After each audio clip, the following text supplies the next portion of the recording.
In this lecture video, we will be describing data sets by calculating various measures of center. A measure of center is a value that's at the center or middle of a data set.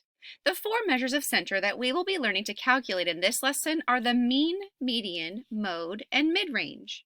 Mean, or arithmetic mean, is the measure of center found by adding all of the data values together and then dividing by the total number of data values present. This is the measure of center that many students have heard called the average. Here are a few important properties of the mean. If we draw multiple samples from the same population and calculate each mean for each sample, these sample means will vary less than other measures of center. We anticipate that these different sample means will be very similar. Another important property is that when we calculate the mean, we use every data value from the data set. Some measures of center only use a few of the data values, but the mean takes them all into consideration. That also means, though, that only one extreme value, also known as an outlier, can change the mean substantially. That means that one extremely high or extremely low data value really can pull the mean in that direction. Another way to say this is that the mean is not resistant. When we calculate the mean, we use a specific notation. If we are calculating the mean for a sample, we use the notation x bar. If we are calculating the mean for a population, we use the Greek letter mu. Remember how the mean is calculated. We first add all of the data values together. That's exactly what these numerators mean. The Greek letter sigma means sum, and we add up the values in front of the sigma sign. With x representing our data values, this notation means to add up all data values. In the denominator, we have a lowercase or uppercase n. Lowercase n is the size of the sample, or how many data values are in the sample. Capital M is the size of the population, or the number of data values in that population. So hopefully you can recognize how this notation has us add up all the data values and divide by the total number of data values. Our next measure of center is the median. The median is the middle value when the original data values are arranged in order. It's important that we first list the data values in order, typically from least to greatest, before we locate the middle. One important property of the median is that it does not change by large amounts when a few extreme values are included. In other words, outliers do not tend to pull the median in that direction. We can say that the median is a resistant measure of center, unlike the mean. Another property is that the median does not directly use every data value. That is also different from calculating the mean. Our next measure of center is the mode. This is the value that occurs with the greatest frequency, or multiple values that occur with the greatest frequency. This measure of center can be found with qualitative data, since no calculations are required. What's also interesting about this measure of center is that a data set could have no mode, it could have one mode, or it can have multiple modes. If a data set has two modes, we say that that data set is bimodal. If a data set has more than two modes, we say that that data set is multimodal. Our last measure of center is the mid-range. This is the value midway between the minimum and maximum values found in the original data set.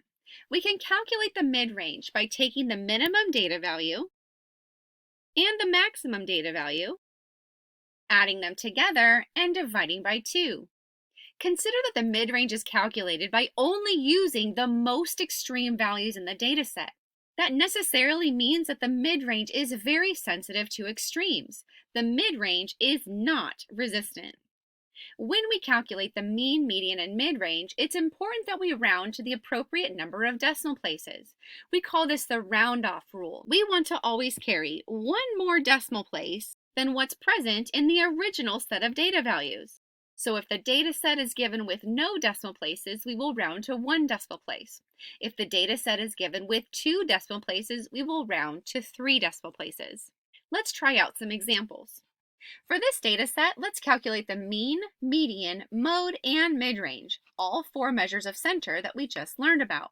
To calculate the mean, we need to add up all of the data values and divide by the number of data values. Adding these 5 data values up, we have 9.2. And there are 5 data values, so our n is 5. Dividing 9.2 by 5, we find that the mean is 1.84. Next, let's look at the median. The median is the middle value when they're listed in order. With 5 data values, the middle is the third data value. The middle is 0.6. Since there's an odd number of data values, the center can be easily located.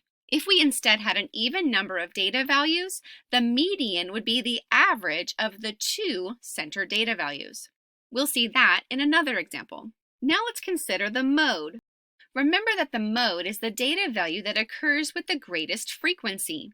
The data value of 0.3 occurs with a frequency of 2.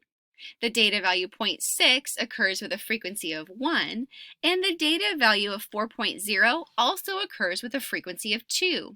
So in this case, both values, 0.3 and 4.0, have the greatest frequency of 2.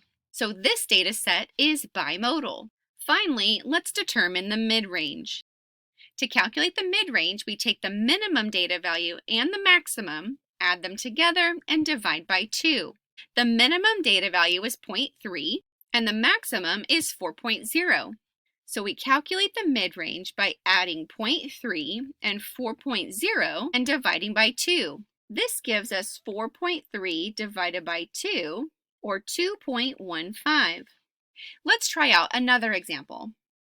Let's find the 4 measures of center now for this data set. We begin by calculating the mean.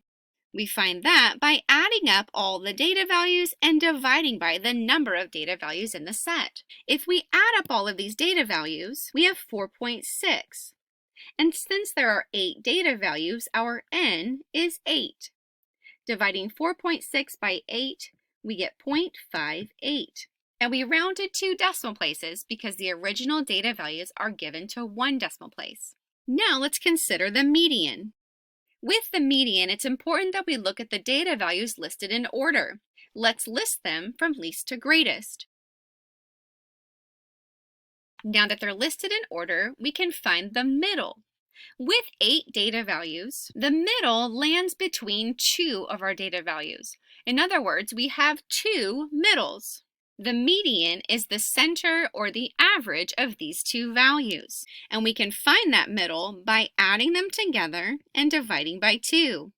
The center between 0.5 and 0.7 is 0.6, and we'll round to 2 decimal places since our data values are given to 1 decimal place. Now let's look for the mode. For the mode, we want the data value that occurs most often or has the highest frequency. Notice at this time we have a lot of modes. The data value 0.2 has a frequency of 2. The data value of 0.5 has a frequency of 2. And the data value of 0.8 has a frequency of 2. These 3 values are all tied for the greatest frequency, so we have 3 modes, 0.2, 0.5, and 0.8. This data set is considered multimodal. Now we'll finish by calculating the mid-range. We need to take the lowest value, 0.2, and add that to the highest value, 0.9. And we take that sum and divide by 2. This is 1.1 divided by 2, or 0.55. Now we have the 4 measures of center for this data set. Let's for a second compare these 4 measures of center. Notice that the mean, median, and mid-range are all pretty close together. They only differ by 5/100ths. The mode, on the other hand, is a little different. Let's take a look back at our previous example. Compare these 4 measures of center. They are very different. The mid-range is 2.15, while the median is only 0.6. There's quite a difference between these measures of center. Sometimes our measures of center will be in more agreement, and other times they will vary greatly. This often has to do with how resistant each measure of center is that is, how sensitive they are to outliers. This set of data is very small, but they're considerably very spread out from 0.3 to 4.0 and not much in between. In our second example, we had a few more data values and they weren't quite as spread out. We don't have the same type of extremes. Let's calculate the mean for a slightly different type of data set. In this example, we're given a frequency distribution rather than the data values listed out. Notice that we also do not have the individual data values. In this frequency distribution, each data value is grouped by class. Take a look at this first class. This tells us that there are 4 data values that range from 0 to 49. Those 4 data values could be anything from 0 to 49. We don't know exactly what they are. So let's think about how we could calculate the mean given our data like this. To calculate our mean, we need to find the sum of the data values and divide that sum by the number of data values. Since we don't have the individual data values, we cannot simply add them up. However, we can use the midpoint for each class as an approximation for each data value. So that's where we will begin. We'll calculate the class midpoint for each class. Our first class midpoint is found by adding 0 and 49 and dividing by 2. That gives us 24.5. For our second class, we add 50 and 99 and divide by 2, giving us a class midpoint of 74.5. For the third class, the midpoint is 124.5, and for the fourth class, the midpoint is 174.5. If we're going to use the class midpoint to approximate each data value, we need to consider that there are 4 data values being estimated by 24.5. Similarly, there are 2 data values in the set that we are approximating with 74.5, and so on. So in order to add up all of the data values, we need to have 4 times 24.5 and 2 times 74.5, and so on. We often will use a script F to represent frequency and X for data values, and in this case we're approximating our data values with class midpoints, so that will be our X. So the next thing that we need to do is multiply the frequency by each data value approximation, or F times X, for each class. For the first class, we need to multiply 4 and 24.5. This gives us 98. For the second class, we need to multiply 2 and 74.5. This gives us 149. For the third class, we multiply 1 and 124.5. which gives us 124.5. And for the fourth class, we need to multiply 2 and 174.5, giving us 349. And adding up this column, we will have our approximate sum of the data values. That is, we want to add up all of the products of the frequencies with the class midpoints. This gives us a total of 720.5. Now we can finally calculate our mean by dividing by the total number of data values. We can find this by adding up our total frequencies. The sum total of all of the frequencies is the number of data values in the set. And in this case, adding up all the frequencies, we find that there are 9 data values in the set. So to calculate the mean, we'll take 720.5 and divide it by the number of data values, 9. This gives us a mean of 80.1. This is the process of computing the mean from a frequency distribution. We first multiplied each frequency, F, and class midpoints, X.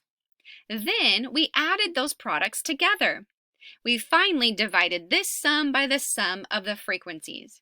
In other words, if you're given a frequency distribution, the mean can be found by finding the sum of the products of the frequencies and class midpoints and dividing that sum by the sum of the frequencies. One extension of this concept is calculating a weighted mean. Sometimes different data values are assigned different weights, and weights can be thought of in a similar way to frequencies. To calculate a weighted mean, we first multiply each weight by its corresponding X value. We add those products together and divide by the total sum of all of the weights. An example of this is calculating a student's GPA. When we're calculating GPA, the grades are the data values, and the units assigned to each class are the weights.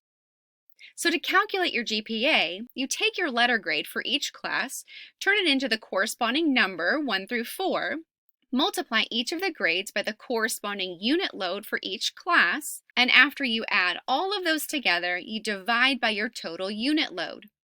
It's a great exercise to practice calculating your own GPA, or make up a hypothetical class schedule and class grades and calculate the GPA.